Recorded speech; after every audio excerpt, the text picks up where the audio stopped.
Hello बच्चों, चलिए प्रश्न पढ़ते हैं। समांतर श्रेणी में चार संख्याएं ज्ञात कीजिए जिनका योग 4 और वर्गों का योग 84 है। मुख्य अवधारणा। तो हमारा जो प्रश्न है वो समांतर श्रेणी से संबंधित है, जिसके अंदर हमें चार पदों की बात करनी है। तो देखो भाई, हमें जब कभी भी समांतर श्रेणी में चार पद लेने हो तो हम निम्न प्रकार से लेंगे, जो कि हमारे होंगे ए माइनस 3D, ए माइनस डी, ए प्लस डी और ए प्लस 3D, जिससे हमारे प्रश्न को हल करना आसान हो जाता है। तो अब हम प्रश्न के बारे में बात करते हैं। तो समांतर श्रेणी के चार पदों का योग है वो 4 है।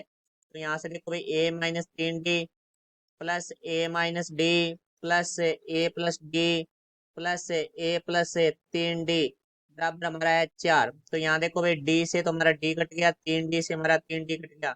तो हमारे पास है ए प्लस ए प्लस ए प्लस ए, हमारे पास हो गए 4A बराबर 4। तो ये ए का मान निकालेंगे तो 4/4, तो ए बराबर आ गया हमारे पास है 1। अब उसने प्रश्न में ये कहा है कि इनके वर्गों का योग 84 है। तो देखो, सभी पदों के वर्गों का योग है वो करेंगे हम। तो यहाँ से हमारे पास आ जाएगा ए माइनस 3D की घात 2 प्लस ए माइनस डी की घात 2 प्लस ए प्लस डी की घात 2 प्लस ए प्लस 3D की घात 2 बराबर है हमारे पास है 84। क्योंकि हमारा ए माइनस बी की घात 2 का सूत्र होता है ए की घात 2 प्लस बी की घात 2 माइनस 2ab, और ए प्लस बी की घात 2 का जो हमारा सूत्र होता है वो होता है ए की घात 2 प्लस बी की घात 2 प्लस 2ab। तो यहाँ से देखो भाई, हमारे पास इन सूत्रों का प्रयोग करेंगे तो हमारे पास आ जाएगा ए की घात 2 प्लस 9D की घात 2 माइनस 6AD प्लस ए की घात 2 प्लस डी की घात 2 माइनस 2AD प्लस ए प्लस डी की घात 2 में सूत्र का प्रयोग करेंगे तो हमारे पास आ जाएगा ए की घात 2 प्लस डी की घात 2 प्लस 2AD प्लस ए प्लस 3D की घात 2 में सूत्र का प्रयोग करेंगे तो हमारे पास आ जाएगा ए की घात 2 प्लस 9D की घात 2 प्लस 6AD बराबर हमारा आ जाएगा 84। यहाँ से जो पद हमारे कट रहे हैं उनको हम काट देंगे। जैसे हमारा माइनस का 6AD से प्लस का 6AD कट जाएगा, इसी तरह माइनस 2AD से हमारा प्लस 2AD कट जाएगा। तो यहाँ से अब जो हमारे पास पद बच गए उनको लिख लेंगे हम। जैसे एक की घात 2, एक की घात 2, 2 एक की घात 2 प्लस एक की घात 2, तो 3 एक की घात 2 प्लस एक की घात 2। तो यहाँ से मेरे पास आ जाएगा 4 एक की घात 2। तो 9D की घात 2 प्लस डी की घात 2, 10D की घात 2 प्लस डी की घात 2, 11D की घात 2 प्लस 9D की घात 2। तो 11 और 9 हमारा हो जाएगा 20। डी की घात 2 बराबर आ गया हमारा 84। तो यहाँ से देखो भाई, हमारे पास एक का मान है वो एक है, तो 4 × एक की घात 2 प्लस 20D की घात 2 बराबर आ जाएगा हमारा 84। तो यहाँ से देखो, 4 एक की घात 2 है वो एक होता है, तो 4 को एक से गुणा करेंगे, 4 प्लस 20D की घात 2 बराबर 84। तो प्लस का 4 बराबर से दूसरी तरफ आके माइनस का हो जाएगा, तो यहाँ से 20D की घात 2 बराबर 84 माइनस 4। तो 20D की घात 2 बराबर आ जाएगा हमारा 80। तो यहाँ से 20 गुणा में बराबर से दूसरी तरफ जाके भाग में हो जाएगा।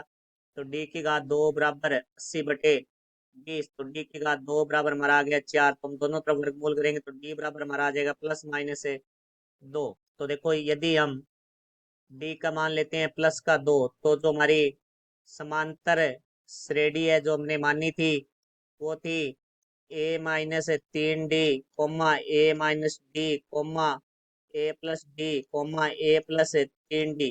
तो ए का मान है हमारे पास 1 - 3 × 2 कोमा 1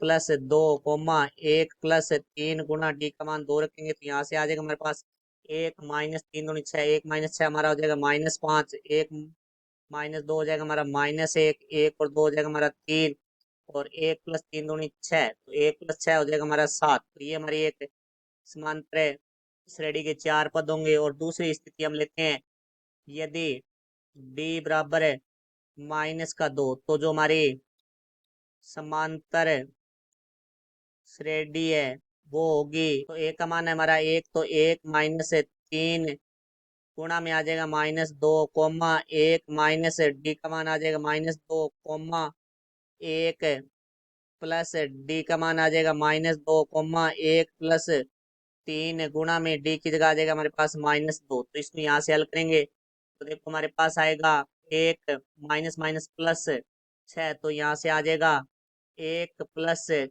6 कोमा, तो 1 माइनस और माइनस प्लस हो जाएगा, तो 1+2 आ जाएगा, कोमा हमारे पास आ जाएगा 1 plus minus minus 2, comma 1 plus minus हमारा माइनस आ जाएगा, 3 को 2 से गुणा करेंगे 6, तो -6।